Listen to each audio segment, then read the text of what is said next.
من شرور أنفسنا ومن سيئات أعمالنا من يهده الله فلا مضل له ومن يضلله فلا هادي له ونشهد أن لا إله إلا الله وحده لا شريك له ونشهد أن سيدنا ونبينا وحبيبنا وشفيعنا ومولانا محمدا عبده ورسوله الذي أرسله بالحق بشيرا ونذيرا وداعيا إلى الله بإذنه وسراجا منيرا فقد قال الله تعالى في كلامه المجيد وفي فرقانه الحميد أعوذ بالله من الشيطان الرجيم بسم الله الرحمن الرحيم إن الله وملائكته يصلون على النبي يا أيها الذين آمنوا صلوا عليه وسلموا تسليما اللهم صل على محمد وعلى آل محمد كما صليت على إبراهيم وعلى آل إبراهيم إنك حميد مجيد اللهم بارك على محمد وعلى آل محمد كما باركت على إبراهيم وعلى آل إبراهيم إنك حميد مجيد ঈমানের পথে অবিচল থেকে আমার মরণ যেন হয় ঈমানের পথে অবিচল থেকে আমার মরণ যেন হয় তোমার কাছে মিনতি আমার তোমার কাছে মিনতি আমার মহামহিম দয়াময় ঈমানের পথে অবিচল থেকে আমার মরণ যেন হয় ঈমানের পথে অবিচল থেকে আমার মরণ যেন হয় প্রতিদিন মিথ্যে মুখোমুখি হই বেদিন ফাসিকেরা করে হইচই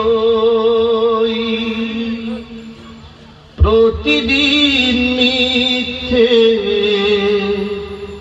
মুখোমুখি হই বেদিন ফাসিকেরা করে হইচই আজাজিলে সে গোমরাহি সুরগার করে তুলে মোহমায় আজাজিলে সে গোমরাহি সুরগার করে তুলে মোহমায় ঈমানের পথে অবিচল থেকে আমার মরণ যেন হয় ঈমানের পথে অবিচল থেকে আমার মরণ যেন হয় তোমার কাছে মিনতি আমার তোমার কাছে মিনতি আমার মহামহিম দয়াময়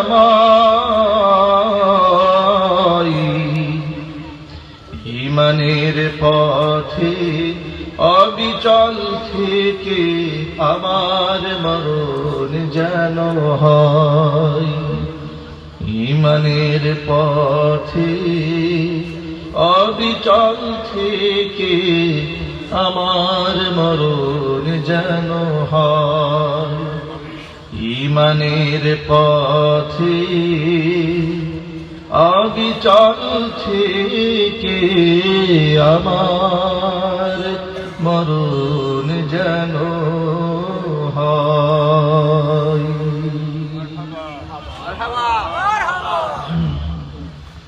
সকলে বলুন আল্লাহুম্মা আমিন। ঐতিহ্যবাহী মৌলভীবাজার বড়লেখা সুজানগর আজিমগঞ্জ খাদিমুল কোরআন পরিষদ কর্তৃক আয়োজিত আজকের এই বিশাল তাফসীরুল কোরআন মহাসম্মেলনের শেষ অধিবেশনের সম্মানিত সভাপতি সাহেব, আমন্ত্রিত হাজারাত উলামায়ে কেরাম, মুরব্বিয়ানে ইজম, অত্র এলাকা এবং পার্শ্ববর্তী এলাকার বিভিন্ন প্রান্ত থেকে ছুটে আসা দিনদরদি ইমানদার পরহেজগার মুত্তাকি মুসলিম ভাইয়েরা, পর্দার অন্তরালে আমাদের সকলের শ্রদ্ধা ভাজন পর্দানিশীন মা এবং বোনেরা, মহান আল্লাহ রাব্বুল আলামিনের আলিশান দরবারে লাখ কোটি শুকরিয়া আদায় করছি যে মহান আল্লাহ রাব্বুল আলামিন মুসলিম উম্মার এই ক্লান্তি লগ্নে, এই দুর্দিনে হাজারো প্রতিকূলতাকে উপেক্ষা করে বাধার প্রাচীর ডিঙিয়ে প্রচন্ড শীতের রাতে শীতকে উপেক্ষা করে গোটা বিশ্বময় করোনা ভাইরাসের মহামারী থাকার পরেও সুস্থতার নিয়ামত যে আল্লাহ পাক আমাদেরকে দান করে দুনিয়াবি যাবতীয় কাজ থেকে ফারিগ করে মুক্ত করে দুনিয়ার মাটিতে নবী করিম সাল্লাল্লাহু আলাইহি ওয়াসাল্লামের ভাষায় বেহেশতের বাগানের মধ্যে উলামায়ে ইকরামের মাজলিসে কোরআন হাদিসের মাহফিলে বা ওয়াক্ত বা আজমাত বা মুহাব্বত শামিল হওয়ার তৌফিক দান করেছেন। এজন্য আপনারা খুশি না বেজার? কম না বেশি? উচ্ছ্বসিত কণ্ঠে খুশি মনে মন প্রাণ উজাড় করে আল্লাহ সুবহানাহু ওয়া তাআলার শেখানো ভাষায় শুকরিয়া আদায় করছি। জবান ছেড়ে দিয়ে সকলে একযোগে বলছি আলহামদুলিল্লাহ। রব্বানা লাকাল হামদ হামদান কাসীরা طيبا مباركا فيه ربنا لك الحمد كما ينبغي لجلال وجهك وعظيم سلطانك। আল্লাহ রাব্বুল আলামিন আজকের এই তাফসীরুল কোরআন মহাসম্মেলনকে কবুল করুন। খাদিমুল কোরআন ফাউন্ডেশন পরিষদ মৌলভীবাজার বড়লেখা সুজানগর এই পরিষদকে আল্লাহ পাক কিয়ামত পর্যন্ত কবুল করুন। এর সভাপতি, সেক্রেটারি, কোষাধ্যক্ষ, সদস্যবৃন্দ, মুহিব্বিন, মুতাআল্লিকিন, সংশ্লিষ্ট ব্যক্তিবর্গ সকলকে আল্লাহ পাক দ্বীনের জন্য কবুল করুন। অত্র এলাকার সমস্ত মুর্দিগানের কবরে আযাবকে আল্লাহ পাক মাফ করে দিন। আপনারা যারা দূর দারাজ থেকে বয়ান শোনার জন্য এসেছেন, পর্দার অন্তরাল থেকে মা বোনরা বয়ান শুনতে পাচ্ছেন, আজকের মাহফিলটি অত্রাঞ্চলের সর্বস্তরের জনগণের হেদায়েতের জরিয়া হিসেবে আল্লাহ পাক কবুল করে নিন। মহান আল্লাহ রাব্বুল আলামিন বৈশ্বিক মহামারী করোনা থেকে আল্লাহ পাক আমাদের সকলকে, দেশকে, জাতিকে হেফাজত করুন। আল্লাহ পাক নিরাপত্তার চাদরে আমাদের সকলকে ঢেকে নিন। আমরা কোরআন শোনার জন্য এসেছি, কোরআন মাজিদ থেকেই আমরা ধারাবাহিক আলোচনা করব। আমরা বলি ইনশাআল্লাহ।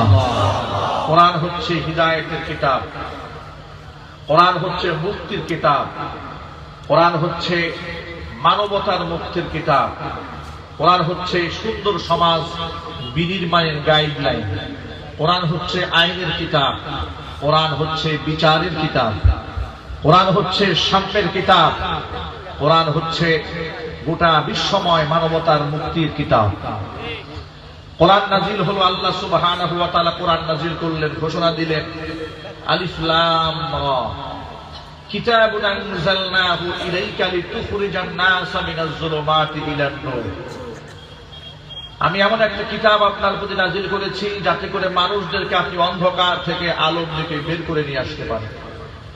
পৃথিবীর সমস্ত আম্বিয়া আলাইহিস সালাতু ওয়াস সালামের টার্গেট ছিল একটা, সেই টার্গেট হচ্ছে সৃষ্টিকে স্রষ্টার সাথে সম্পর্ক করে দেওয়া, মানুষদেরকে তার খালেককে সাথে নিবিড় একটি সম্পর্কে আবদ্ধ করে দেওয়া। মানুষ যেন স্রষ্টাকে যারা ভুলে গিয়েছে, আল্লাহ ভোলা মানুষগুলো যেন আল্লাহকে চিনতে পারে। এই জন্য পৃথিবীর সমস্ত আম্বিয়া আলাইহিস সালাতু ওয়াস সালামের মূল একটি স্লোগান ছিল, সেই স্লোগান হচ্ছে লা ইলাহা ইল্লাল্লাহ। এই দাওয়াত নিয়ে পৃথিবীর সমস্ত আম্বিয়া আলাইহিস সালাতু ওয়াস সালাম কাজ করেছেন। যুগ যুগ ধরে আল্লাহ পাক নবী পাঠিয়েছেন, মানুষদেরকে হিদায়াতের দাওয়াত দিয়েছেন। নবীগণ বিদায় হয়েছে, আবার মানুষের মধ্যে গুমরাহি সাইলাব হয়েছে। আবার নবী পাঠিয়েছেন, আবার মানুষদেরকে গুমরাহি থেকে আল্লাহ পাক টেনে বের করেছেন। যখন আম্বিয়া আলাইহিস সালাতু ওয়াস সালামের গ্যাপ হয়েছে, তখনই পৃথিবীর মানুষ আবার অন্ধকারে নিমজ্জিত হয়েছে।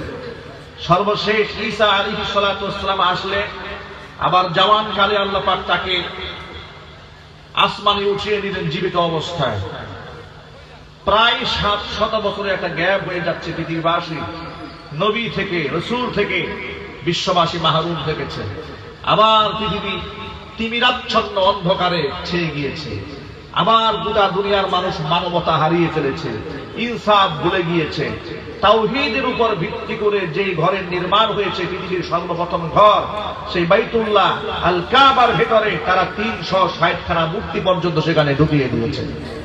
এমন অন্ধকার অবস্থার মধ্যে আল্লাহ সুবহানাহু ওয়া তাআলা রাসূল পাঠালেন, কোরআন পাঠালেন, হেদায়েত দিলেন, সত্য দিন দিয়ে আল্লাহ পাক তার রাসূলকে পাঠালেন। কিন্তু কোরআনটাকে আল্লাহ পাক এত সুন্দর করে মানব জাতির সাথে সেট করে আল্লাহ পাক এই জমিনে বিধানগুলো কায়েম করতে বললেন।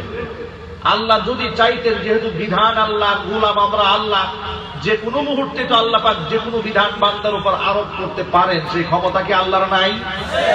আরো জোরে বলতে হবে। যেহেতু স্রষ্টা আল্লাহ, আমরা তার গোলাম, ফাআলুল লিমা ইউরিদ, যা খুশি তিনি তাই করতে পারেন। তাকে বাধা দেওয়ার কেউ নাই, জবাবদিহিতা করার কেউ নাই। ইচ্ছা করলে আমার উপরে কষ্ট হোক, দুঃখ হোক, দুর্দশা হোক, যাই হোক না কেন, আল্লাহ মন চাহি যে কোনো বিধান বান্দার উপর আরোপ করতে পারেন। এই ক্ষমতা আল্লাহর আছে না নাই? কিন্তু আল্লাহ পাক তা করেন। আল্লাহ পাকের দয়াটা লক্ষ্য করেন। আল্লাহ সুবহানাহু ওয়া তাআলা কুরআন মাজিদের মধ্যে বলেন, ইউরিদুল্লাহু বিকুমুল ইউসরা ওয়া লা ইউরিদু বিকুমুল উসরা। আমি আল্লাহ তাআলা সকল ক্ষেত্রে তোমাদের সহজতা চাই।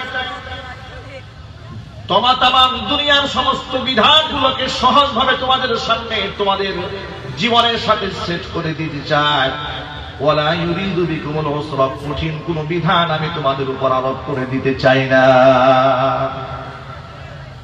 এই বিষয়টি সূরা বাকারার ভিন্ন আয়াতে আল্লাহ পাক এভাবে বলেন, লা ইউকাল্লিফুল্লাহু নাফসান ইল্লা উসআহা লাহা মা কাসাবাত ওয়া আলাইহা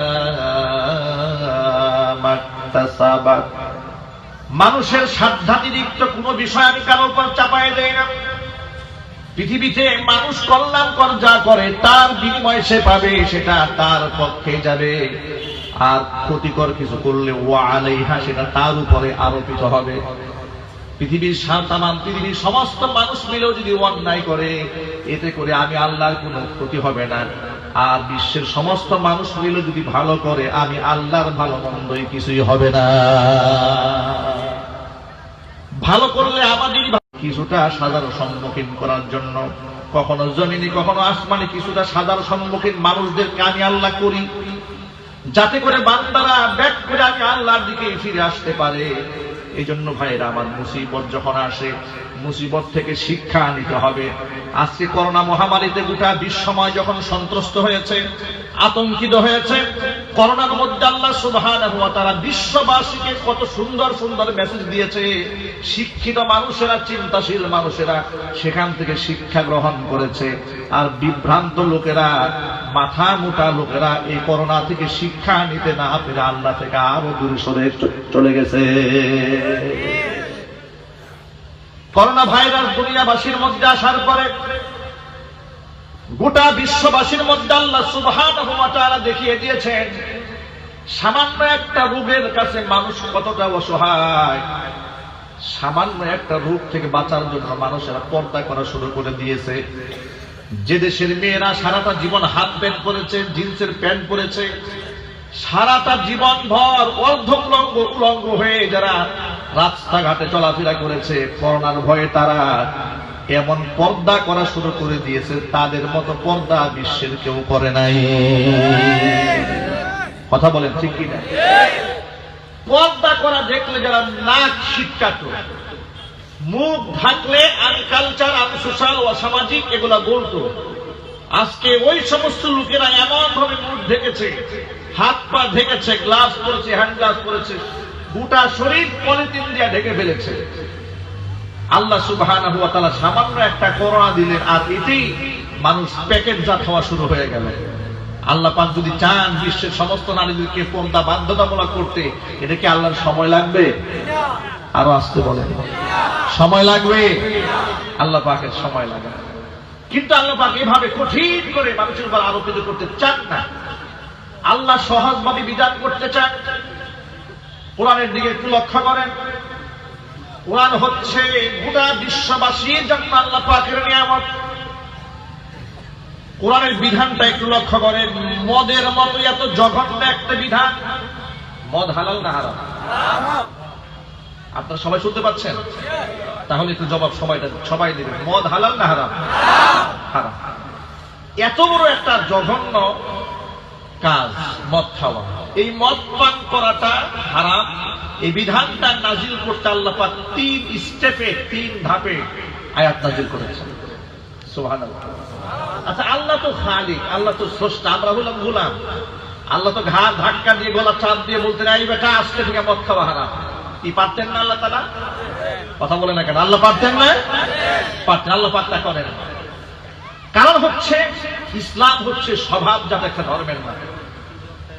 ইসলামের চেয়ে শান্তিপূর্ণ আর এর থেকে মানবিক কোন দর্শন এই পৃথিবীতে আর নাই।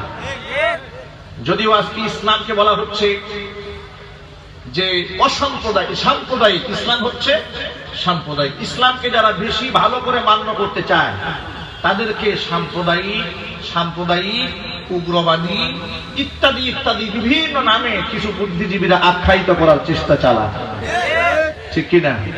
কিন্তু আমি তো বলি ইসলামের চেয়ে উদার, ইসলামের আদর্শের চেয়ে শ্রেষ্ঠতম আদর্শ এই পৃথিবীতে তো কেউ দেখাতে পারবে না। হক ধর্ম ইসলাম। পৃথিবীর বিভিন্ন দেশে ভিন্ন ধর্মাবলম্বীরা আমাদের আল্লাহকে গালি দেয়, রাসূল সাল্লাল্লাহু আলাইহি সাল্লামকে ব্যঙ্গ করে, কার্টুন বানায়। তাদের ধর্ম বিশ্বাস তাহলে কেমন? তারা আমার নবীকে সন্ত্রাসী বানিয়েছে, নাউযুবিল্লাহি মিন যালিক। রাসূলকে দিয়ে সিনেমা বানিয়েছে, নাটক বানিয়েছে।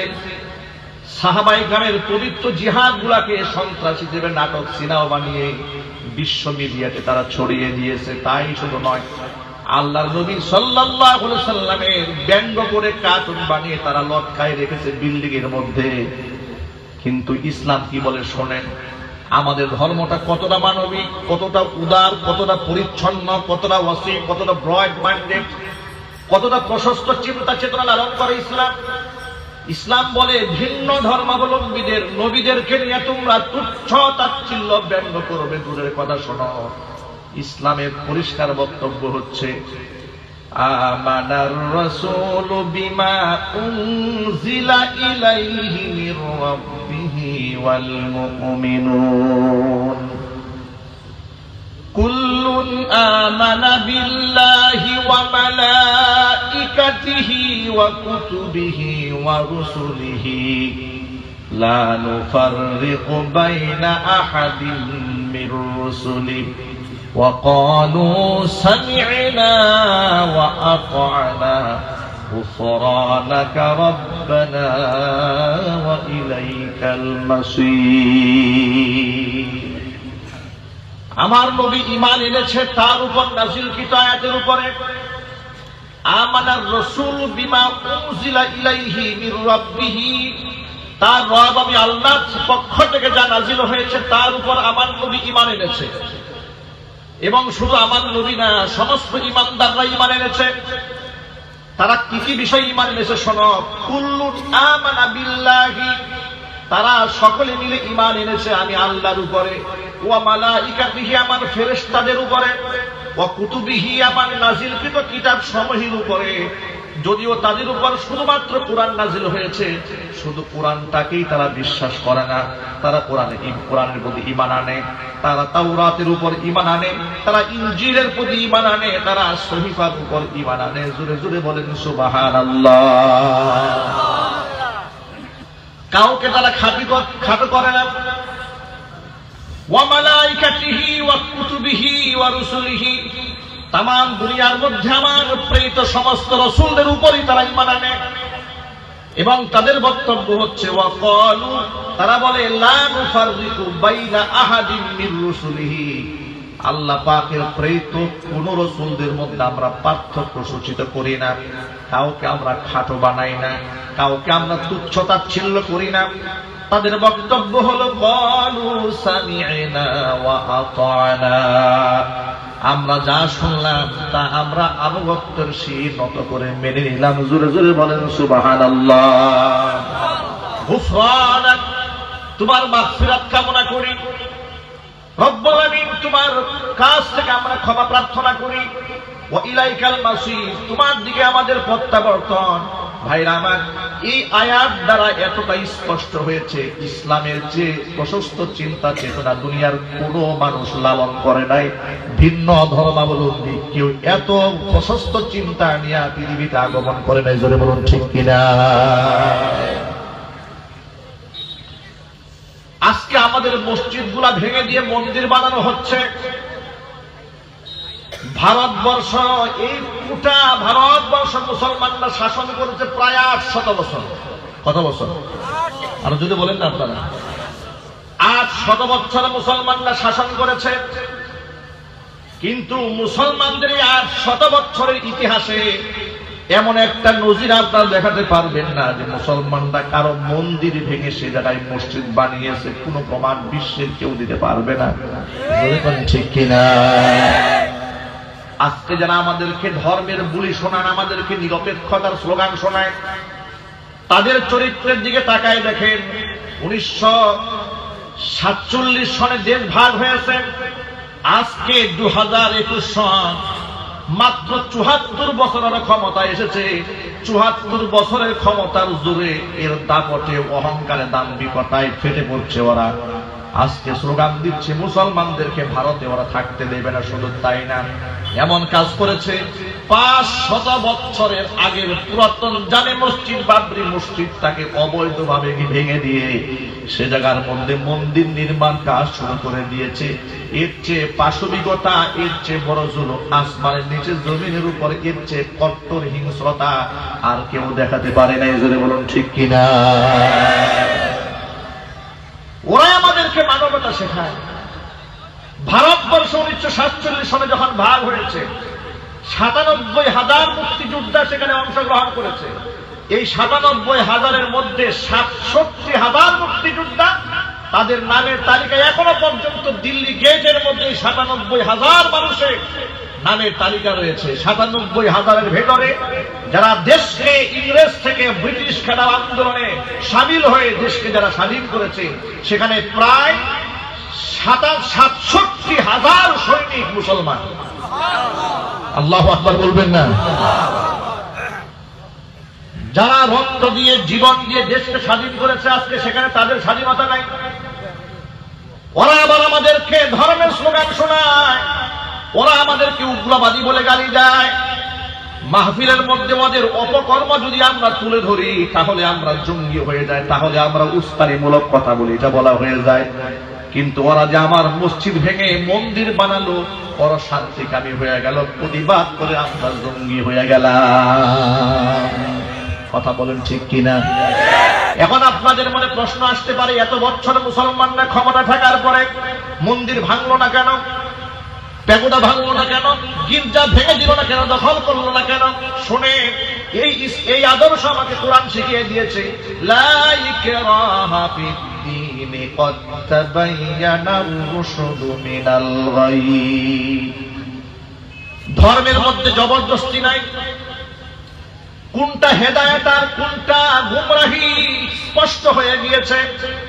অতএব জোর করে কাউকে কালিমা পড়ানো যাবে না, জবরদস্তি করে কাউকে কালিমার স্লোগান তার জবান থেকে বের করা যাবে না। এই শিক্ষা আমাকে কোরআন দিয়েছে। জোরে কোন সুবহানাল্লাহ, আর চিল্লায় কোন আল্লাহু আকবার। এই শিক্ষা আমাদেরকে কোরআন দেওয়ার কারণে আমাদের ইতিহাসে এমন কোন ঘটনা নাই যে আমরা কারো মসজিদ কারো মন্দির ভেঙে গির্জা ভেঙে মসজিদ বানিয়েছি, এমন কোন ঘটনা কি আছে? আরো জোরে বলেন, নাই। কিন্তু আমরা আজ ১০০ বছর ওদেরকে শাসন করেছি, একটা মন্দিরও ভাঙে নাই। ওরা ৭৪ বছর ক্ষমতায় আসতে না আসতে খতম ক্ষমতার দম্ভে মসজিদ ভেঙে দিয়েছে। ওরা আমাদের আলেম ওলামাদেরকে নিয়ে বিশুদ্ধার করে, অথচ দ্বীন ও ইসলাম সত্য, দ্বীন হক, এটা সন্দেহ আছে নাকি? ইসলামের দর্শন পৃথিবীতে চূড়ান্ত দর্শন, আর এর থেকে শান্তির দর্শন আর হতেই পারে না। অথচ ইসলামকেই বানানো হয়েছে জঙ্গি, ইসলামকেই বানানো হয়েছে টেরোরিস্ট। এরা হচ্ছে যোদ্ধা, এরা হচ্ছে বিভিন্ন জায়গায় বোমাবাজি করেন, এরা হচ্ছে মৌলবাদ। এই স্লোগানটা বোঝাবার জন্য বামপন্থীরা নাটক বানিয়েছে, সিনেমা বানিয়েছে, আর্টিকেল লিখেছে, পত্র পত্রিকায় লেখালেখি করেছে। এখানে ক্ষান্ত হয় নাই। ওরা একটা বড় প্রজেক্ট, বিগ প্রজেক্ট হাতে নিয়েছে। এই আগামী মার্চ মাসে একটা সিনেমা মুক্তির চেতনা ওরা একটা সিদ্ধান্ত গ্রহণ করেছে, সিনেমা বানিয়েছে। ওই সিনেমার নাম দিয়েছে ওরা কমান্ডো সিনেমা। ওই কমান্ডো সিনেমার মধ্যে দেখানো হয়েছে কালিমা খচিত একটা পতাকা, লা ইলাহা ইল্লাল্লাহু মুহাম্মাদুর রাসূলুল্লাহ। ওই পতাকার মধ্যে একটা পিস্তল এবং রাইফেলের ছবি দেওয়া। তারা বুঝিয়েছে এই পতাকা হচ্ছে সন্ত্রাস এবং জঙ্গিবাদের পতাকা। মুসলমানরা শোনার পরে কলিজায় আঘাত লাগে নাই, ব্যথা লাগে নাই? এই যে আমার আপনার স্বপ্নের বক্তব্য যে একদিন বাংলার মাটিতে কালিমার পতাকা উড়বে, এই স্বপ্ন যে আমরা দেখি, এই স্বপ্ন দেখা কি হালাল না হারাম? হারাম। বাংলার মাটিতে কালিমার পতাকা উড়বে, ৯৫% মুসলমানের দেশে আমরা কি এই স্বপ্ন দেখতে পারি না? এই স্বপ্ন যেন মুসলমানরা দেখতে না পারে, এই জন্য কালিমার পতাকাকে ওরা সন্ত্রাসের পতাকা বা বানিয়ে সিনেমা বানিয়ে দিয়েছে, যাতে আপনি কোনদিন বলতে না পারেন যে কালিমার পতাকা বাংলাদেশে উড়বে। কারণ কালিমার পতাকা তো সন্ত্রাসের পতাকা, এটা ওরা সিনেমাতে প্রমাণ করেছে। কি দেখিয়েছে শোনেন, সেটাই সিনেমার ভেতরে দেখিয়েছে কালিমা খচিত লা ইলাহা ইল্লাল্লাহু মুহাম্মাদুর রাসূলুল্লাহ লেখা একটা বড় পতাকা। আর এই পতাকা যারা বহন করেছে, এই আমামা, এই পতাকা যারা বহন করেছে, তাদের আদর্শ হলো তাদের মুখের মধ্যে লম্বা লম্বা দাড়ি, মাথার মধ্যে পাগড়ি পরা, গায়ের মধ্যে জুব্বা পরা, কাবলি জামা পরা, প্রত্যেকের হাতে অস্ত্র রয়েছে। এই অস্ত্রধারী কাবলিওয়ালারা, পাগড়িওয়ালারা, দাড়ি ও টুপিওয়ালারা কালিমার পতাকা নিয়ে নারায়ে তাকবীর স্লোগান দিয়ে গোটা বাংলাদেশের মধ্যে মৌলবাদ এবং সন্ত্রাসের উত্থান করেছে। বাংলাদেশটাকে ধ্বংস করে দেওয়ার জন্য মৌলবাদীরা চেষ্টা চালাচ্ছে।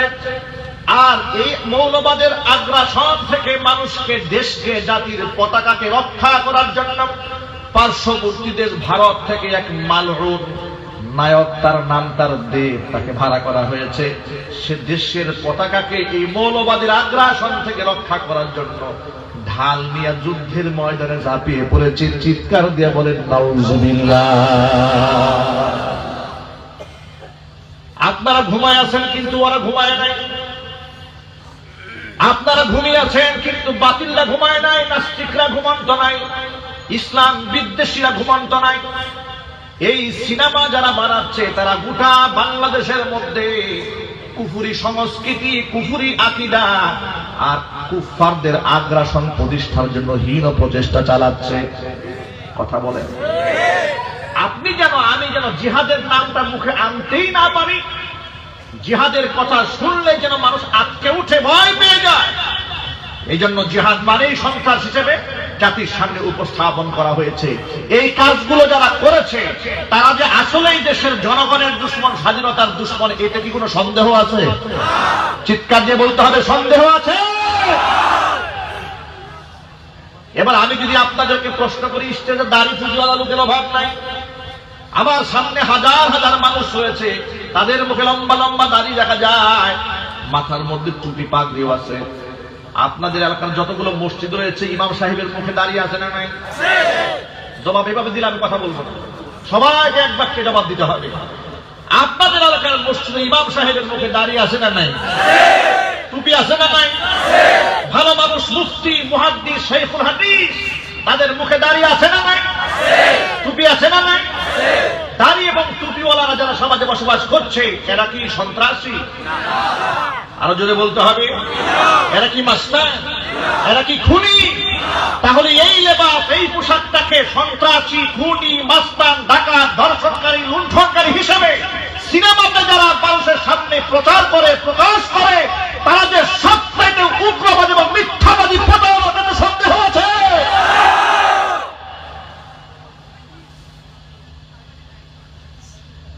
এভাবে ওরা দেশটাকে ধ্বংস করার পায়তারা চালাচ্ছে। আর আমরা এখনো আছি গুতাগুতির মধ্যে। এটা আলিয়ার হুজুর, এটা কওমির হুজুর, এটা ওয়াহাবি হুজুর, এটা সুন্নি হুজুর, চামড়া থাকবে না। এখনো পর্যন্ত মাহফিলে যাওয়ার সময় বলে হুজুর এটা আমাদের মাহফিল না। আছে না? মুসলমানের আকীদা এত জঘন্য হতে পারে? কোরআনের মাহফিলকে যেই লোক বলে এটা আমাদের মাহফিল না, সে মুসলমান কিনা আবার সন্দেহ হয়। আপনি কিসের মুসলমান? কে আপনাকে মুসলমান সার্টিফিকেট দিয়েছে? কোরআনের তাফসীর মাহফিলকে বলেন আমার মাহফিল না, এটা অমুকের মাহফিল, এটা তমুকের মাহফিল। এই বিভাজন, এই পার্টিশন আর ইসলাম তৈরি করে আপনি তৈরি করেছে। সমস্ত দ্বন্দ্ব ভুলে যেতে হবে, হাতে হাত রাখতে হবে, কাঁধে কাঁধ মিলিয়ে দাঁড়াতে হবে। কোন প্রকার আলেমদের বিভাজন থাকবে না, মুসলিম উম্মাহকে ঐক্য করে তুলতে হবে। কারণ ওরা যখন দাড়ি এবং টুপির উপর হামলা করে তখন এই দাড়ি আর টুপি কিন্তু শুধু আলিয়া কিংবা কওমি কিংবা ওয়াহাবি কিংবা সুন্নির প্রতীক, এটা ইসলামের প্রতীক। লা ইলাহা ইল্লাল্লাহ মুহাম্মাদুর রাসূলুল্লাহ, এই পতাকা কি আলিয়ার প্রতীক, জামাতের প্রতীক, কওমির প্রতীক, ওয়াহাবির প্রতীক, সুন্নির প্রতীক? গোটা মুসলিম উম্মার কলিজার ধন কালিমার পতাকা। জুড়ে বলেন ঠিক কিনা? আজকে যারা এই কালিমার পতাকাকে সন্ত্রাসের আলামত হিসেবে চিহ্নিত করার ষড়যন্ত্র চালাচ্ছে, কলিজা ফেটে কান্না আসে। এখনো পর্যন্ত মুসলমানরা এক হতে পারলো না, গুতাগুতির মধ্যে আছে এখনো। ও মুসলমান ভাইয়ের আমার হাতে পায়ে ধরে বলি, আর বিভাজন থাকার সুযোগ নাই, সব একমত হতে হবে। ও যুবক ভাইয়ের আমার, হাতে হাত রাখেন, কাঁধে কাঁধ মিলান। শত্রুতা নয়, বন্ধুত্ব চাই। দিনের পতাকা বাংলার মাটিতে সম্মিলিত ভাবে আক্রমণ ধরে উগ্র রাখতে চাই।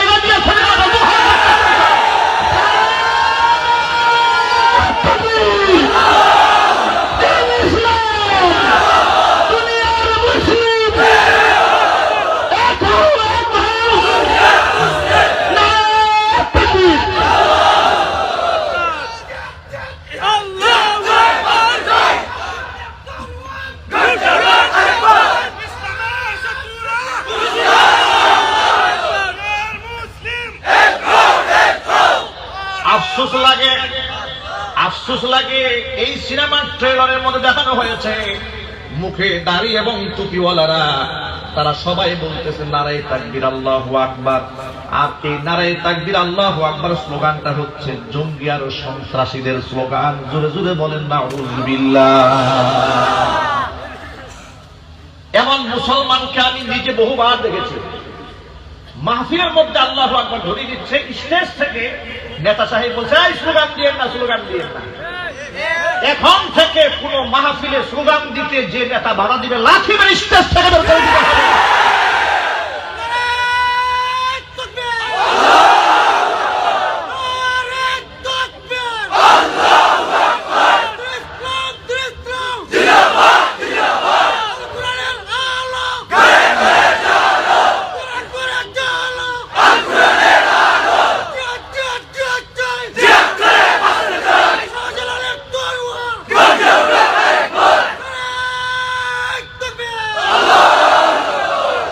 আপনারা বুঝে নেবেন যে মুসলমান আল্লাহু আকবার ধ্বনি সহ্য করতে পারে না, ও মুসলমান নয়, মুনাফিক।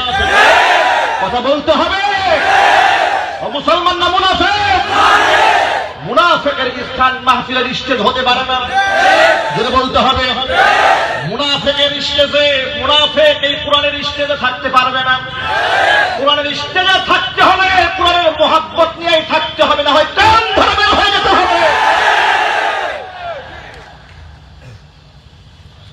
আমাদের নম্রতাকে ওরা দুর্বলতা মনে করে, ঠিক কিনা? হাজার মানুষের মধ্যে কোথাকার কোন পাগল ছাগল এসে মাহফিলে বাধা দেয়, সাহস পাই কেমনে? কথা বলে। হাজার হাজার মানুষের ভিড়ে একজন পাপী শয়তান এসে আমাকে বাধা দেবে, আর আমি সেটা আস্তে করে মেনে নেব। ইসলাম যেমন নরম, রুহামাউ বাইনাহুম আশিদ্দাউ আলাল কুফফার। আমি আমার ভাইয়ের ক্ষেত্রে নরম, ইসলামের দুশমনের ক্ষেত্রে আমার থেকে আমার কেউ হতে পারবে না। মুনাফিক বেঈমানেরা হুঁশিয়ার সাবধান, মুনাফিক বেঈমানেরা হুঁশিয়ার সাবধান। আমার জওয়ান ভাইয়েরা, কোরআনের আওয়াজটাকে বন্ধ করার জন্য কাফেররা হাজারো ষড়যন্ত্র চালাচ্ছে, ঠিক কিনা? ঠিক কিনা? হাজারো নীতিমালা দেয়, পায়খানা করে পানি দেয় না, সেও আলেমকে নসিহত শোনায়, বলে কোরআনের অপব্যাখ্যা করবেন না। আরে পাগল, আমি কি ব্যাখ্যা করলাম না অপব্যাখ্যা করলাম? তোর মতো পায়খানা করে পানি নেওয়া লোক এটা আমাকে বোঝাবে। আমি কি ভুল বললাম না সঠিক বললাম? শাইখুল হাদিস থাকবে, মুফতি থাকবে, মুহাদ্দিস থাকবে, কথা বলেন ঠিক কিনা? ওরা মুনাফিক, আমার কথায় লুকমা দেওয়ার হিম্মত নেই, সাহস নেই, অধিকার নেই। এজন্য জওয়ান ভাইদেরকে এগিয়ে আসতে হবে, দুর্বার আন্দোলন করে হাতে হাত রাখতে হবে, বিচ্ছিন্ন হওয়া যাবে না। কোরআনের মাহফিল যেখানেই হবে বাপ ভাঙা জোয়ারের মতো সেখানেই যেতে হবে। রাজি আছে? কারা কারা রাজি আছে? এবার দু হাত দেখতে চায়।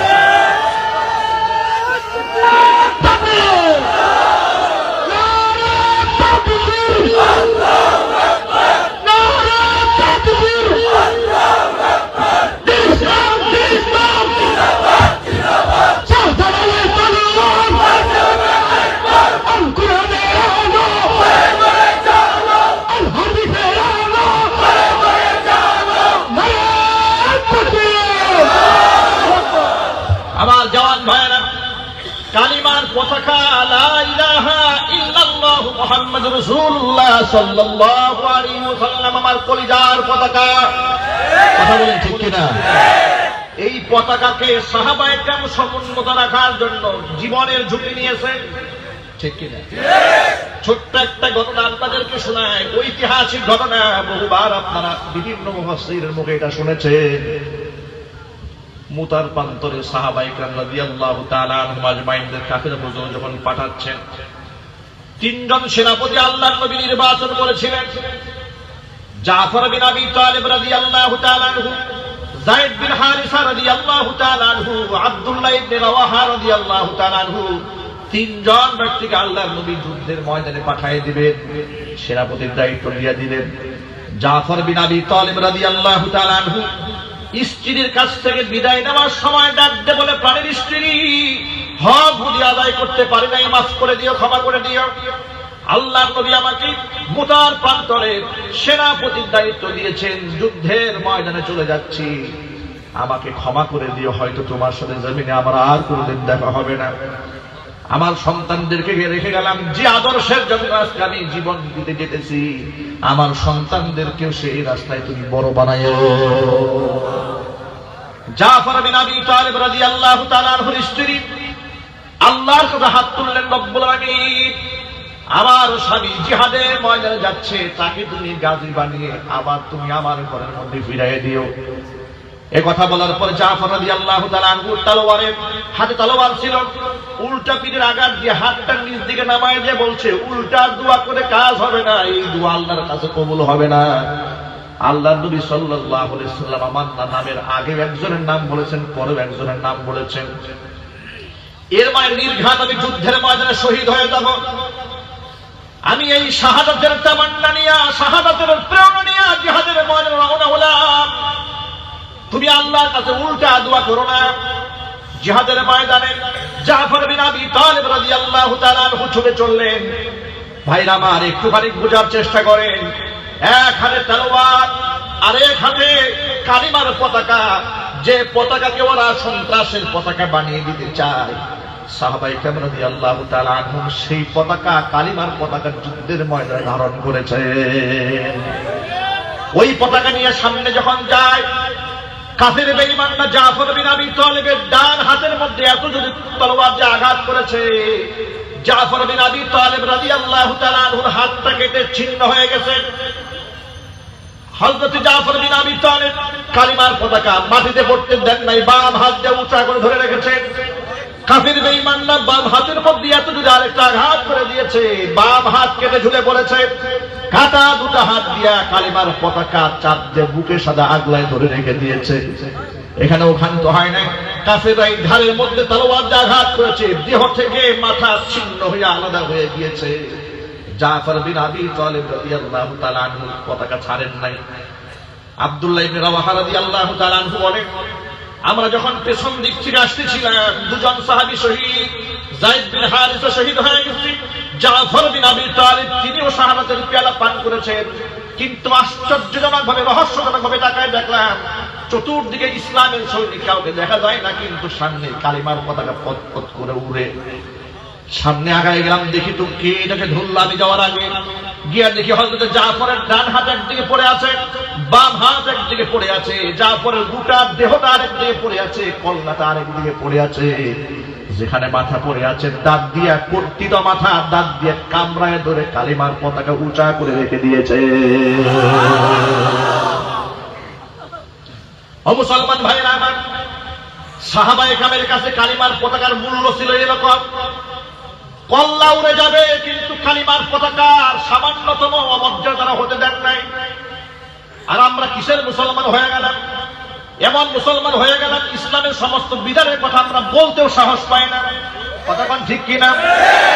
মুসলমানের দেশে থাকার পর যদি ৯৫% মুসলমানের দেশে যদি আমি কোরআনের আইনের কথা, কোরআনের শাসনের কথা, কোরআনের বিধানের কথা বলতে সাহস না পাই, এর চেয়ে পুরা কপাল এই জমিনের মধ্যে আর কিছুই হতে পারে না। আমি আমার মাদেরকে বলবো, মায়েরা আমার, এই বুদ্ধিজীবীরা আপনাকে জেনাকার বানাতে চায়, বুদ্ধিজীবীরা আপনার চরিত্র নষ্ট করে দিতে চায়। তথাকথিত সুশীল সমাজ, চেতনাবাদের গোষ্ঠীরা চেতনার নামে আমার মা বোনদেরকে জাহান্নামের দিকে নিয়ে যেতে চায়। জোরে বলুন ঠিক কিনা? যার কারণে আনুষ্কার মতো নারীরা অল্প বয়সে প্রস্ফুটিত ফুল হওয়ার আগে কলিতেই তারা ঝরে পড়ে। অসংখ্য যুবকেরা নিজের জীবন যৌবনকে আজকে ধ্বংস করে দিচ্ছে। ইসলামের পথেই ফিরে আসুন মা বোনেরা আমার, পর্দার পথেই ফিরে আসুন, ইসলামের পতাকাকে বহন করেন। জীবনের মূল্যায়ন বেড়ে যাবে, জীবনের দাম বেড়ে যাবে যদি আপনি ইসলামকে জীবনের জন্য অবলম্বন বানিয়ে নিতে পারে। যুবক ভাইরা আমার, আমরা ডাকি আপনাদেরকে জান্নাতের দিকে, কোরআনের দিকে, ইসলামের দিকে, আল্লাহর বিধানের দিকে, আল্লাহ নবীর সুন্নাহ এবং আদর্শের দিকে। আপনারা কোরআনের দিকে ফিরে আসুন, ইসলামের আইনকে সমাজের মধ্যে বাস্তবায়ন করার জন্য চেষ্টা করুন। আল্লাহ যেন কবুল করেন। জোরে কোন আমিন। আমি যদি দ্বীনের জন্য জীবনটা দিতে পারি, ইসলামের জন্য আমার জীবনটা যদি উৎসর্গ করে দিতে পারি, আমার তো ভয় নাই, খুয়াবার কোনো ভয় নাই, হারিয়ে যাওয়ার কোনো কিছুই নাই। তার কারণ শোনেন, কোরআন মাজিদে আল্লাহ সুবহানাহু ওয়া তাআলা বলে দিয়েছেন, ওয়ালা তাহসাবান্নাল্লাযীনা কুতিলু ফী সাবিলিল্লাহি আমওয়াতা বাল আহইয়াউন ইনদা রাব্বিহিম ইউরযাকুন। আমি আল্লাহর রাস্তায় যারা জীবন দিয়েছে তাদেরকে তোমরা মৃত ধারণাও করো না, তারা জিন্দা। জোরে জোরে বলেন সুবহানাল্লাহ। ও যুবক ভাইরা আমার, এই জন্য এই সমাজটাকে, হারিয়ে যাওয়া সমাজটাকে যদি আমরা পুনরুদ্ধার করতে চাই, ইসলাম দিয়ে আমার মায়েদের সম্মান রক্ষা করতে হবে, ইসলাম দিয়ে যুবকের অধিকার প্রতিষ্ঠিত করতে হবে, ইসলাম দিয়ে কৃষকের অধিকার প্রতিষ্ঠিত করতে হবে। এমনকি অমুসলিমদের অধিকারও পৃথিবীর কেউ দিতে পারবে না, একমাত্র ইসলামই দিতে পারবে। ঠিক কিনা প্রিয় যুবক ভাইরা আমার? এই জন্য কাফের বেঈমানদের ফাঁদে পা দেওয়া যাবে না। ওরা আপনাদেরকে তালিম দিবে, ওয়েস্টার্ন কালচার লালন করা আপনাকে প্রমোট করবে, পূজা আসলে ওরা প্রমোট করবে আপনার ঈমান ধ্বংস করার জন্য। ঠিক কিনা? ঠিক কিনা? পূজা আসলে আপনাকে স্লোগান দেয়া বলবে, ধর্ম যার যার উৎসব সবার। এ কথা বলে মুসলমানকে পূজায় নিয়ে মুশরিক বানাবার জন্য পায়তারা করা হবে। সাবধান হয়ে যান, সাবধান হয়ে যান। আমি মুসলমান, আমার একটা আদর্শ রয়েছে, এই আদর্শের জন্য আমাকে যদি জবাইও করা হয়, আমাকে যদি ফাঁসির মঞ্চে দাঁড় করিয়ে দেওয়া হয়, আমি তাওহীদ একাত্মবাদের ক্ষেত্রে কোনো কম্প্রোমাইজ করতে পারবো না। বিশ্বনবী সাল্লাল্লাহু আলাইহি সাল্লামের চেয়ে উত্তম চরিত্র পৃথিবীতে আর কারো নাই। না আছে? কথা বলেন, এখন আছে? নাই। এরপরও তার দুশমন ছিল, তার সমালোচনা ছিল, তাকে এলাকা থেকে বহিষ্কার করার জন্য চেষ্টাও করা হয়েছে। ঠিক কিনা? কেন? আখলাক খারাপ ছিল এই জন্য? কথা জোরে বলতে হবে। চরিত্র খারাপ ছিল সেজন্য? নাউযুবিল্লাহি মিন যালিকা। আমার রাসূলের চেয়ে, আমার হুজুরের চেয়ে উত্তম চরিত্র পৃথিবীতে আর কার হতে পারে? ঠিক কিনা? তারা সহ্য করতে পারে নাই। কেন জানেন? একটা কারণে পারে নাই, সেই কারণটা হচ্ছে তাওহীদের সাথে, শিরকের সাথে তিনি কম্প্রোমাইজ করতে পারেন নাই। প্রস্তাব তো ওরা দিয়েই দিয়েছিল, মুহাম্মদ আপনার সাথে আমাদের দ্বন্দ্ব নাই, আমরা মিলেমিশে মক্কার মধ্যে থাকতে পারি। একটা ওয়ে বের করেছি আমরা, একটা পথ বের করেছি, রাস্তা বের করেছি। সেই রাস্তাকে শোনেন, মাঝে মাঝে আপনি আর আপনার সাহাবায়ে কেরাম সবাই মিলে আমাদের লাত উজ্জা মানাত হুবল দেবতাকে একটু ফুল টল দিয়ে যাবেন। আর আমরাও মাঝে মাঝে, আমরা যারা আছি মুশরিক, সব মিলে আপনার আল্লাহকে কাবা ঘরে গিয়ে দু একটা সিজদা দিয়ে আসবেন। সবার সমান হয়ে গেল, মিলে যে আমরা নিরপেক্ষ হয়ে থাকলাম। এই প্রস্তাব ১,৫০০ বছর আগে কাফিররা দিয়েছিল, যে প্রস্তাব আজকের বুদ্ধিজীবীরা মুসলমানদেরকে দিচ্ছে। কথা বলেন ঠিক কিনা? এই একই প্রস্তাব, এই প্রস্তাব তো প্রচুর না, এটা আবু জেহেলের তৈরি। এই প্রস্তাব উতবা, শাইবা, ওয়ালিদ ইবনুল মুগীরার তৈরি।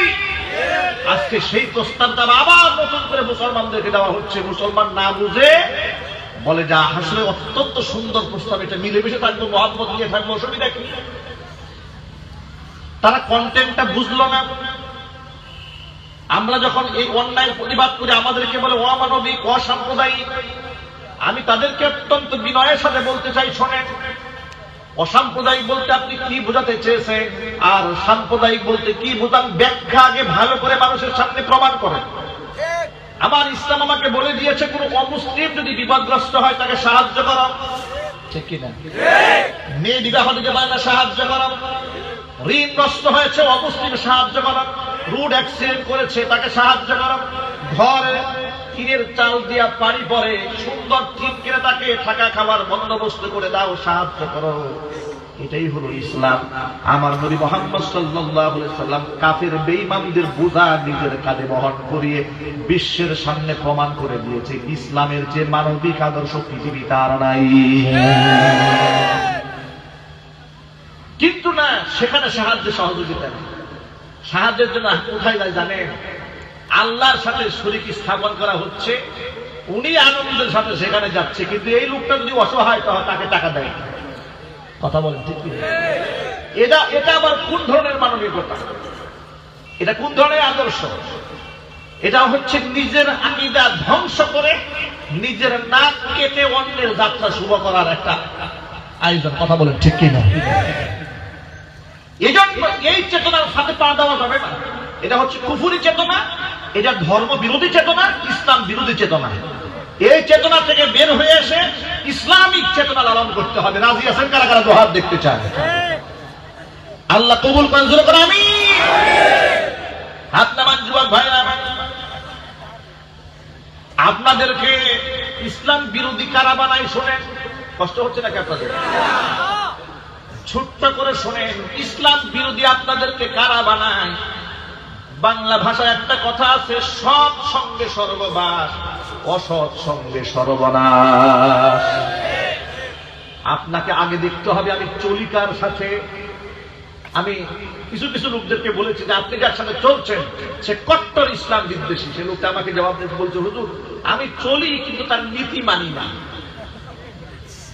আছে না? না, আমি তার সাথে চলি কিন্তু তার নীতি মানি না। আমি বলি নীতি মানেন না, এটা আপনাকে শুধু মনে মনে লালন করলে হবে না, প্রকাশ্যে তাকে বয়কট করে বোঝাতে হবে তার নীতি থেকে আপনি প্রত্যাখ্যান করেছেন। কার সাথে চলবেন, বন্ধু আপনার কারা হবে সেটা আপনাকে এখনই ডিসাইড করতে হবে, এখনই সিদ্ধান্ত নিতে হবে। কারণ বন্ধু মানুষকে জাহান্নামে নিয়ে যাওয়ার কারণ হয়ে যাবে। ছোট্ট একটা ঘটনা বললে আপনারা সহজেই বুঝতে পারবেন। এই কোরআন মাজিদ আল্লাহ সুবহানাহু ওয়া তাআলা প্রথমত বললেন সূরা তাওবার মধ্যে, লক্ষ্য করে আল্লাহ বলছেন, ইয়া আইয়ুহাল্লাযীনা আমানুত্তাকুল্লাহ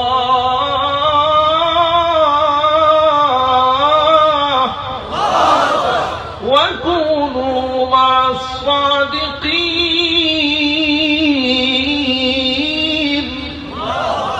হে ঈমানদারগণ, আমি আল্লাহকে ভয় করো, সাদিকীনদের সাথে থাকো, সত্যবাদীদের সাথে থাকো। তুমি আল্লাহ সত্যবাদীদের সাথে থাকতে বললেন কেন? কারণটাকে শোনেন। হাদিস শরীফের মধ্যে এসেছে, আপনি যদি একটা পেশাবখানায় যান, বাথরুমে যান, নাপাক যদি গায়ের মধ্যে নাও মাখেন, কিন্তু এরপরে বাথরুম টয়লেটের দুর্গন্ধ নাকে আসে কিনা? কথা বলেন। আপনি গায়ে নাপাক মাখেন না, কিন্তু নাকি আপনার দুর্গন্ধ আসবে। অনুরূপ ভাবে যদি আপনি আতরের দোকানে যান, আতরের ফ্যাক্টরিতে যান, আপনাদের এই এলাকা আগরের এলাকা, ঠিক না? আতরের কারখানা আছে না? নাই? এই কারখানায় গিয়ে আপনাকে গায়ে যদি আপনি নাও মাখেন, এরপরেও আপনি নাকি ঘ্রাণ পাবেন কিনা? কথা বলে না কেন? ঘ্রাণ পাবেন কিনা? ঘ্রাণ পাবেন। এটাই হচ্ছে সৎসঙ্গ আর অসৎসঙ্গের একটা জ্বলন্ত উদাহরণ। আপনি যদি ভালো নাও হন, ভালো মানুষের সংসব আর সান্নিধ্য গ্রহণ করলে ভালো আমলের আসর আপনার দেহের মধ্যে পড়েই যাবে। আপনি যদি খারাপ মানুষের সঙ্গ নেন, খারাপ কাজ যদি আপনি নাও করেন, অবশ্যই খারাপ একটা আসর আপনার দেহের মধ্যে পড়ে যাবে। মক্কার এক কুখ্যাত ব্যবসায়ী ছিল, তার নাম ছিল উকবা ইবনে আবি মুঈত। বড় একজন ব্যবসায়ী। তার স্বভাব ছিল বিভিন্ন অঞ্চল থেকে ঘুরে এসে মক্কার বিশিষ্ট লোকদেরকে নিজের বাড়িতে দাওয়াত দিয়ে খাওয়াতো। একবার আল্লাহর নবী সাল্লাল্লাহু আলাইহি সাল্লাম সহ মক্কার সমস্ত বিশিষ্ট জনদেরকে লোকটা নিজের বাড়িতে দাওয়াত দিয়েছে। ভাইরা আমার, আপনারা বলেন, মক্কার বিশিষ্ট লোকদেরকে যদি কোনো ব্যক্তি দাওয়াত দেয়, সেখানে হুজুরের নাম থাকবে না? থাকবে না? কথা বলেন। নবীকে তার দাওয়াত দিয়েছে, যদিও সে অমুসলিম, হুজুরকে দাওয়াত দিয়েছে। আল্লাহর নবী দাওয়াত গ্রহণ করলেন। হুজুর উকবা ইবনে আবি মুঈতের বাড়িতে গেলেন। অসংখ্য বড় বড় লিডাররা বসে আছে, কুফার লিডার, তাদের সামনে হুজুরও বসা। নবীজির সামনে দস্তরখানায় যখন খানা দেওয়া হয়েছে, আল্লাহর হাবিব একটা কৌশল অবলম্বন করলেন। কারণ নবীজির মনের মধ্যে চিন্তা, চেতনা, কামনা, বাসনা একটা জিনিস কাজ করতে সব সময়, যে কোনো একজন ব্যক্তিকে জাহান্নামের আগুন থেকে বাঁচিয়ে জান্নাতে নিয়ে যাওয়া। এই দরদটা হুজুরের মধ্যে কাজ করতে সব সময়।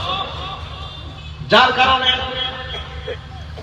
নিজের আপন চাচা আবু তালিব যখন কালিমা হারা হয়ে মারা গেলেন, আল্লাহ নবী এতটা বেশি কেঁদেছিলেন, আল্লাহ সুবহানাহু ওয়া তাআলা সর্বশেষ সূরা কসস আয়াত নাযিল করে হুজুরকে সান্ত্বনা দিয়েছিলেন, ইন্নাকা লা তাহদি মান আহবাবতা ওয়ালাকিন্নাল্লাহা ইয়াহদি মান ইয়াশা ওয়া হুয়া আ'লামু বিল মুহতাদিন।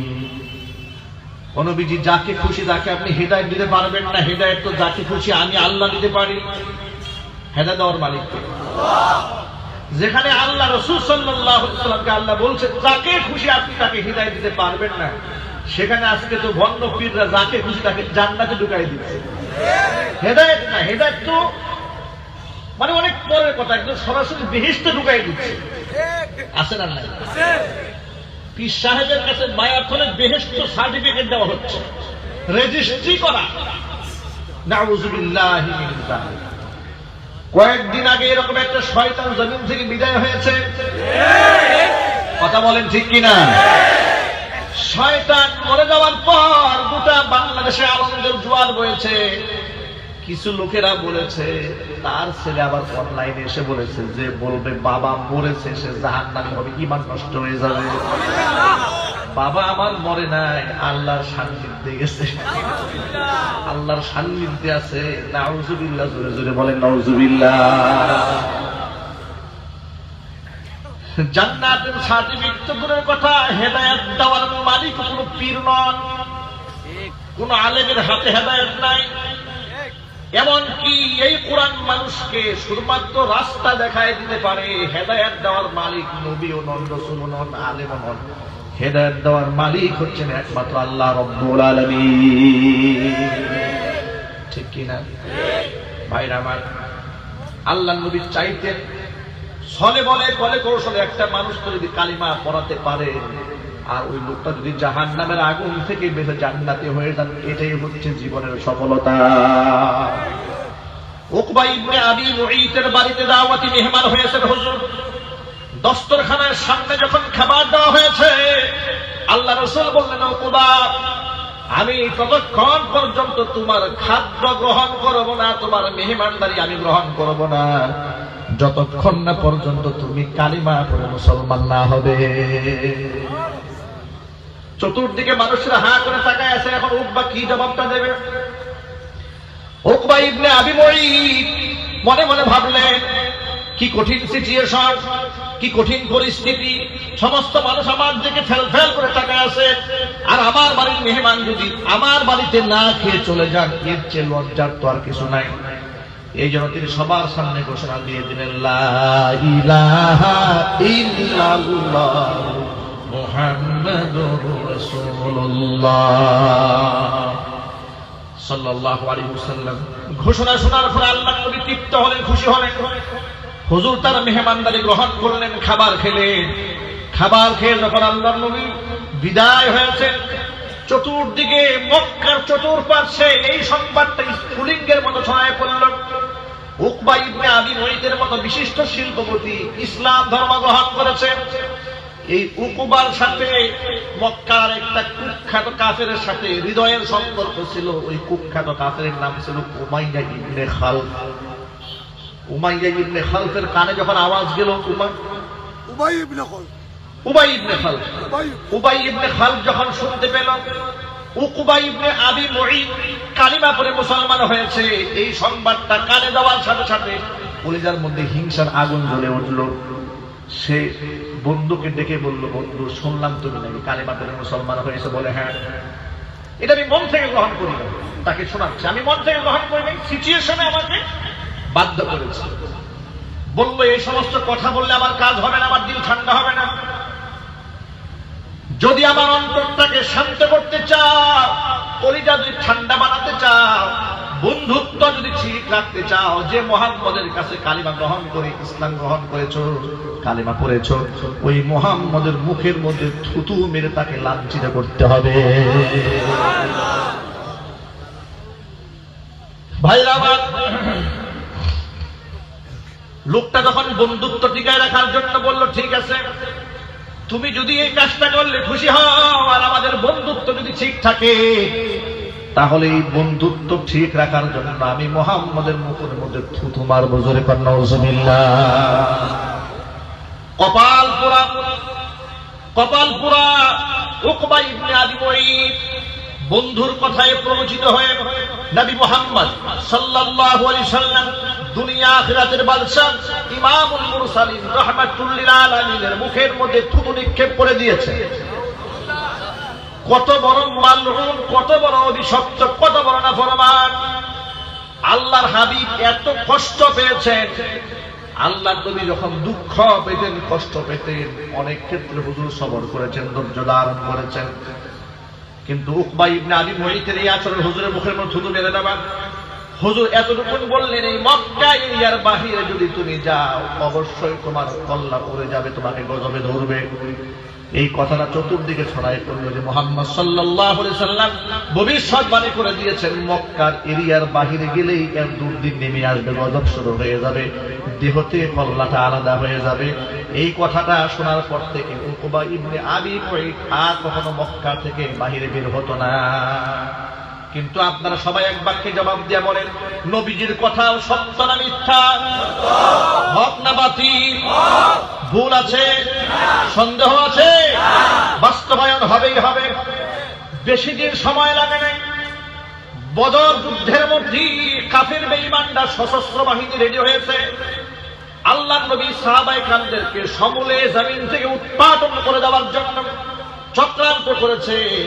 তখন এই উকবা ইবনে আবি মুঈত সে যুদ্ধের ময়দানে যাবে না, কারণ মনের মধ্যে ভয় আছে। মুহাম্মদ সাল্লাল্লাহু আলাইহি সাল্লাম ভবিষ্যৎবাণী করে দিয়েছেন, মক্কার এরিয়ার বাহিরে গেলে কল্লা উড়ে যাবে। এই ভয়ে সে ঘর থেকে বের হতে চাচ্ছিল না। এলাকার মানুষেরা বলল, ব্যাপারটা কি, ঘর থেকে বের হও না কেন? বলে, না আমি বের হব না। তুমি শোনো নাই মুহাম্মদ কি বলেছে? বলে, মুহাম্মদ কি বলেছে? এই কথা বলে ভয়ে কাপুরুষের মতো ঘরে বসে থাকলে চলবে না, যুদ্ধের ময়দানে চলো। মুহাম্মদের কাফেলা ছোট্ট কাফেলা, আর তোমাদের কাফেলা বিশাল কাফেলা। বিজয় তোমাদের সুনিশ্চিত হবে। আর ধরে নিলাম যদি পরাজয় তোমাদের হয়েই যায়, বুঝতে পারো, তাহলে তোমার যে লাল উটটা আছে ওই উটের মধ্যে সওয়ার হয়ে দৌড়ে বাড়ি চলে আসবা। সর্বশেষ এই উকবা ইবনে আবি মুঈত যুদ্ধের ময়দানে রওনা হয়েছে। কপাল কত খারাপ।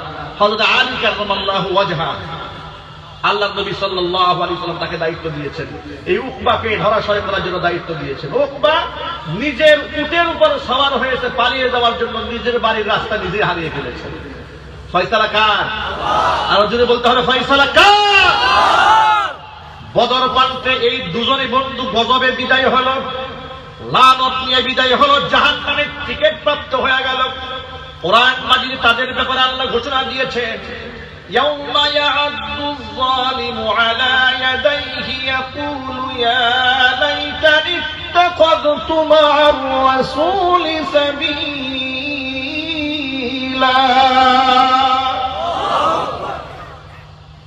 কিয়ামতের মাঝি এই জালেম যে আমার নবীর মুখে থুতু নিক্ষেপ করেছে, নিজের হাতের চামড়া, নিজের হাত কামড়া বেয়াল বলবে, ইয়া লাইতানি ইত্তাখাযতু মা'আর রাসূলি সাবিলা।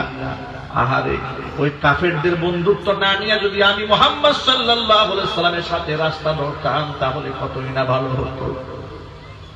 ইয়া লাইতানি লাম আত্তাখিয ফুলানান খলিলা। আমি যদি অমুক ব্যক্তিকে বন্ধু না বানাতাম, লাকাদ আযাল্লানি আনি যিকরি বা'দা ইয জাআনি ওয়া কানা আশ-শাইতানু লিল ইনসানি খাযুলা। আমি যদি অমুককে দুষ্ট না বানাতাম, এই দুষ্টের কারণে আজকে আমার এই করুণ পরিণতি, জাহান্নামী হতে হয়েছে। এর কারণে একে খুশি করতে গিয়া আমি এই অপকর্ম করেছিলাম। হেদায়েত তো আমার কাছে চলে এসেছিল, হেদায়েত আসার পরে একমাত্র তার খুশির জন্য হেদায়েতটাকে আমি প্রত্যাখ্যান করেছি। ভাইরা আমার, এই ঘটনা আমি আপনাদেরকে শোনানোর উদ্দেশ্য কিন্তু গল্প শোনানো নয়। এই কাহিনী থেকে আমাদের শিক্ষা গ্রহণ করতে হবে।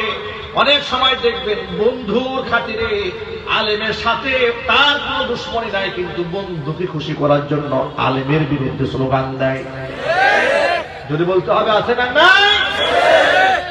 উপমহাদেশের অবিসংবাদিত নেতা শেখুল হাদিস উস্তাদুল উলামা আল্লামা শাহ আহমদ শফী রাহমাতুল্লাহি আলাইহি নাব্বারাল্লাহু মারকাদাহু ওয়া জাআলাল জান্নাতা মাসওয়াহু, সকলেই বলুন আল্লাহুম্মা আমিন। আল্লাহ পাক বেহেশতে তার সুউচ্চ মাকাম দান করেন, জিন্দেগীর গুনাহ খাতা আল্লাহ পাক মাফ করেন।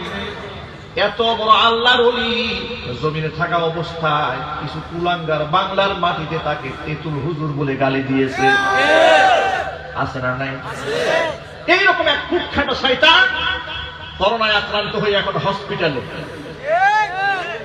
নাম বলবো না, হসপিটালে বন্দী আছে, দোয়া চেয়েছে জাতির কাছে।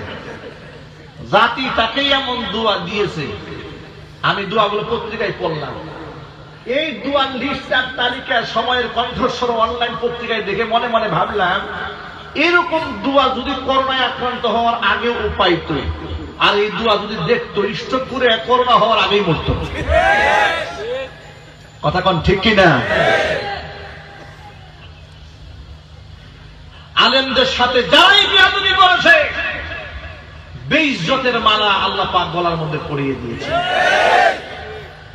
কয়েকদিন আগে একজনে আলেমদেরকে বলেছে খেলা হবে, ভুলে গেছেন আপনারা?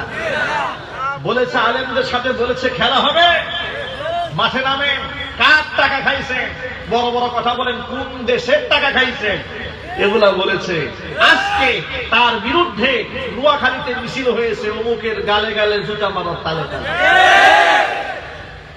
ফয়সালা কোথা থেকে হয়? ফয়সালা আসমান থেকে হয়। মনে রাখবে, তুমি আলেমকে বেইজ্জত করেছো দুনিয়াতে, আর তোমার গালে জুতা মারার ফয়সালা হয়েছে আসমানে। যদি বলেন ঠিক কিনা? আরেকজনে বলেছিল আলেমদেরকে টার্গেট করে, যা আপনারা বড় বড় মুসলমান হয়ে গেছেন, আমিও তো ঘরে বসে আলিম বা তাসা শিখেছি, আছে না নাই? আলিম বা তাসা করে আলেমদের সাথে কম্পিটিশনে অংশগ্রহণ করেছে। 1 মাসও সময় লাগে নাই, তার স্বজাতি এবং তাকে বলছে জাতীয় চোর। মনে রাখবেন, আলেমদের সাথে কন্টেস্ট করতে যাবেন না, কম্পিটিশন করতে যাবেন না, হেরে যাবেন। আপনাদের খেলা এ জাতি বহুবার দেখেছে, কথা জোরে বলতে হবে। অতএব সাবধান হয়ে যেতে হবে। কথায় কথা আলেমদেরকে মৌলবাদ আখ্যায়িত করে, তাদেরকে তুচ্ছ তাচ্ছিল্য করে যারা কথা বলে, মনে রাখবেন তোমাদের অবস্থান জাতির মুখে, আমাদের অবস্থান মানুষের কলিজায়। কথাগুলো ঠিক কিনা?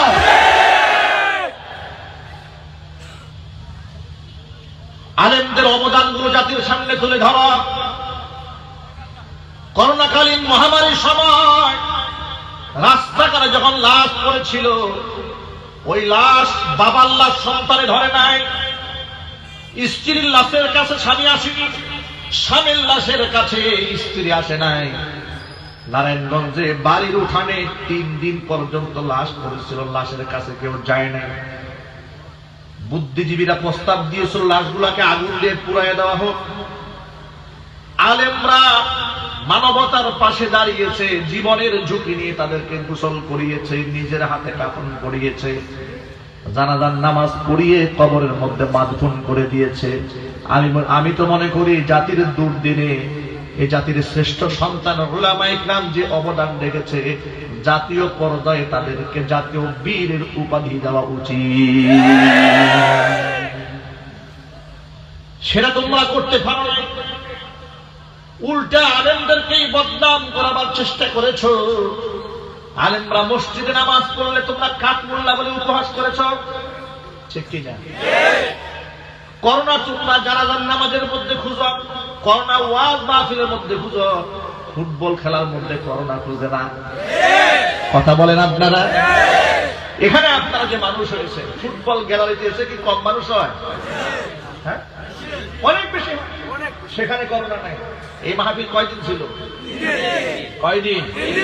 মাহফিল কয়দিন হইল? 1 দিন। কি করোনা সব পালাইছে এখন নাকি? 1 দিন হলে করোনা হবে না, কিন্তু 2 দিন 3 দিন হলেই করোনা হবে। কত শিক্ষিত মানুষ এরা, কত বুদ্ধিজীবী এরা। এর মানে হচ্ছে ছলে বলে কলে কৌশলে কোরআনের আওয়াজকে ঠেকাবার জন্য যে কত চেষ্টা করছে। কিন্তু মনে রাখতে হবে, আরেকটা কোর্টে নতুন এক পিটিশন জারি করা হয়েছে, সেখানে দরখাস্ত পেশ করা হয়েছে ওয়াজ মাহফিলের বক্তারা বয়ান করার সময় কোরআন হাদিসের রেফারেন্স বাধ্যতামূলক। কথা সত্য, মতলব খারাপ। কথা কম ঠিক?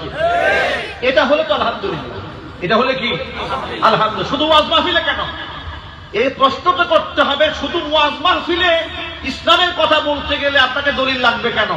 পৃথিবীর যে প্রান্তে যেই কথা বলবে ইসলামের কথা রেফারেন্স দিয়ে বলতে হবে। ওয়াজ মাহফিলে বক্তার কাছে দলিল চাবেন আর মুচ্চা মিয়ার কাছে দলিল চাবেন না। মুসলমানই তো ফতোয়া দেয় টেলিভিশনে বসে বসে, দেয় না? দেয় না? জালেমরা কি জানে? আমরা কিছু বুঝি না। আমরা ইউরোপ ঘুরেছি, আমেরিকা ঘুরেছি, কাতার ঘুরেছি, সৌদি আরব ঘুরেছি, এত দেশ ঘুরে কিন্তু একটা ফতোয়াও দিতে পারি না। কোরআন হাদিস দিয়ে না, ফতোয়া দেয় কি? সৌদি আরব দেখে। ফতোয়া দেয় কি দেখে? পাকিস্তান দেখে। ফতোয়া দেয় কি দেখে? ইন্দোনেশিয়া দেখে। এগুলা দেখে দেখে ফতোয়া দেয়, কোরআন হাদিসের ফতোয়া নাই। প্রশ্ন হচ্ছে, কোরআন হাদিস বাধ্যতামূলক করা হলে এটা ইসলামের বিজয় হবে ইনশাআল্লাহ। জোরে বলতে হবে ইনশাআল্লাহ।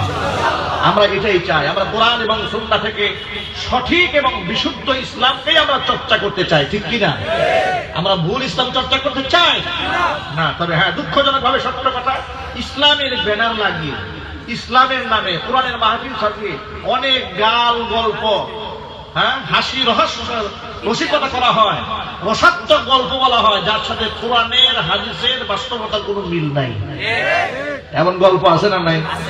ওই গল্পে কোনো হেদায়েত নাই। কোরআনের গল্পে হেদায়েত আছে, হাদিসের গল্পে হেদায়েত আছে। প্রকৃত আল্লাহর ওলি যারা, তাদের জীবন বাস্তব থেকে, বাস্তব জীবন থেকে শিক্ষা, এগুলোর মধ্যে হেদায়েত আছে না নাই? হেদায়েত আছে। এজন্য জওয়ান ভাইয়েরা আমার, আমাদেরকে মনে রাখতে হবে কোরআনের আওয়াজটাকে যেন বন্ধ কেউ করতে না পারে। এই জন্য মাহফিল এক জায়গায় হলে আরেক দল থানায় গিয়ে বলবেন, হুজুর থানা ওসি সাহেবকে বলবেন এটা আমার দলের না, এটা বন্ধ করেন। এই কাজগুলো করবেন। একের পর এক আপনি যাবেন থানায়, উনি আপনার মাহফিলে, উনিও থানায় যাবেন। কথা বলেন ঠিক কি? বরবাদ হবে মুসলমান, প্রফিটেবল হবে বামপন্থীরা। এই জন্য নিজেদের ঘরোয়া সমস্যা নিজেদেরকে বসে মিটাতে হবে। যদি বলতে হবে, আমরা কি এতটা উদার হতে পারবো না ইনশাআল্লাহ? আমরা কি আমার ভাইকে ভালোবাসতে পারবো না ইনশাআল্লাহ? ভুল ত্রুটির ঊর্ধ্বে মানুষ নয়, মানুষের মধ্যে ভুল ত্রুটি থাকে, সেটা আমরা নিজেরা সমাধান করব। কোন বাতিল যেন আমাদের ভুল, এক ভাইয়ের ভুল দিয়ে আরেক ভাইকে হাতিয়ার হিসেবে ব্যবহার করতে না পারে। আল্লাহ যেন কবুল করেন, জোরে কোন আমিন। এই খাদিমুল কোরআন পরিষদ, এই তাফসীর মাহফিল আগামী বছর খুব হাত করে জমজমাট ভাবে হবে ইনশাআল্লাহ। বলেন রাজি আছেন ইনশাআল্লাহ? দৃঢ় প্রত্যয় আপনাদের গ্রহণ করতে হবে এবং সার্বিকভাবে মাহফিল কর্তৃপক্ষ সহ সকলকে সাপোর্ট দিতে হবে। আল্লাহ সুবহানাহু ওয়া তাআলা সকলকে কবুল করেন, জোরে বলেন আমিন। ভাইরা, আপনাদের জন্য ছোট্ট একটা সুসংবাদ দিচ্ছি। দেশ এবং বিদেশ থেকে অসংখ্য ভাইয়েরা, বোনেরা, মায়েরা আমাদের কাছে প্রশ্ন করেন। সেই প্রশ্নের জবাব মোবাইলে কিংবা মেসেঞ্জারে দেওয়া সম্ভব নয় বিধায় কোরআন, হাদিস, ফিকহের কিতাবের রেফারেন্স সহ এই কিতাবটি রচনা করা হয়েছে। আলহামদুলিল্লাহ, এই কিতাবটি স্টেজে আছে, গাড়িতেই যেখানে বাম পাশে আছে। এটা জীবন ঘনিষ্ঠ অনেক জরুরি বিষয়কে আমি তুলে ধরার চেষ্টা করেছি এখানে। আপনারা চেষ্টা করবেন যাওয়ার সময় এই বইটা নিজে পড়ার জন্য, মা বোনদেরকে, স্ত্রীকে হাদিয়া দেওয়ার জন্য আপনাকে নিয়ে যাবেন ইনশাআল্লাহ। আল্লাহ পাক কবুল করেন। মাত্র 100 টাকা করে কপি বইটার দাম। আল্লাহ সুবহানাহু ওয়া তাআলা উম্মতের হিদায়াতের জন্য কিতাবটি কবুল করেন, জোরে কোন আমিন।